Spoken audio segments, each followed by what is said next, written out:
அனைவருக்குமே வணக்கம். சற்று முன் கிடைத்திருக்கக்கூடிய ஒரு மிக மிக முக்கியமான செய்தி ஒன்று வெளியாகி உள்ளது.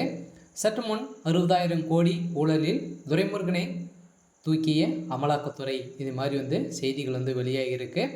ஸோ இதை பற்றி இந்த வீடியோவில் முழுமையாக பார்க்கலாம். ஸோ இருந்தாலும் துரைமுருகன் அவர்கள் பார்த்தீங்கன்னா ஏற்கனவே சொத்து குவிப்பு வழக்கில் சிக்கியிருந்தார்.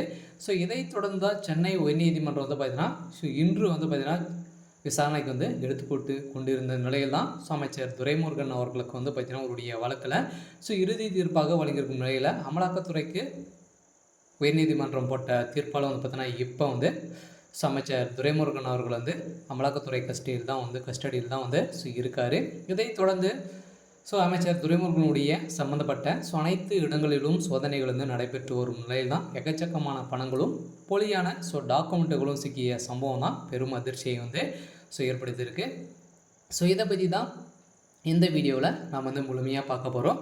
அதுக்கு முன்னாடி நம்ம சேனலுக்கு இப்போ தான் நீங்கள் முதல் முறையாக வந்திருக்கீங்க அப்படின்னா மறக்காமல் நம்மளுடைய சேனலை சப்ஸ்கிரைப் பண்ணி சப்போர்ட் பண்ணுங்கள்.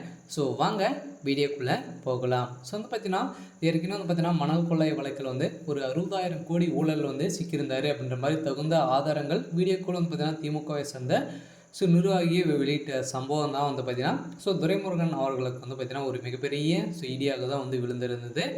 இதை தொடர்ந்து அமைச்சர் துரைமுருகன் மீது பார்த்தீங்கன்னா சொத்து குவிப்பு வழக்கு இருக்கு இல்லையா. இந்த சொத்து குவிப்பு வழக்கில் 2002ஆம் ஆண்டு வழக்கில் இருந்து 2007ஆம் ஆண்டு அமைச்சராக விடுவித்திருக்கிற நிலையில் எதிராக டிவிஏசி 2013ஆம் ஆண்டு காலத்தில் பார்த்தீங்கன்னா தற்போதைய திருத்தங்கள் செய்யப்பட்டிருந்த நிலையில் இந்த திருத்தின் அடிப்படையில் பார்த்தீங்கன்னா ஒரு சம்மந்தப்பட்ட அனைத்து இடங்களிலும் சோதனைகள் நடைபெற்று வந்திருந்த நிலையில் தான் அதில் பார்த்தீங்கன்னா எக்கச்சக்கமான பணங்கள் சிக்கிய சம்பவத்தினால இப்போ அமைச்சர் துரைமுருகன் அவர்களுக்கு ஒரு மிகப்பெரிய கேள்விக்குறியாக தான் வந்திருக்கு. இதன் அடிப்படையில் மூத்த வழக்கறிஞர் சித்தார்த் லுத்ரா மற்றும் மூத்த வழக்கறிஞர் ஆஜராக சிறிது நேரம் ஒதுக்கியிருந்துமாறு அமைச்சர் வழக்கறிஞர் பார்த்தீங்கன்னா நீதிபதி வேல்முருகன் ஏற்றுக்கொண்டார்.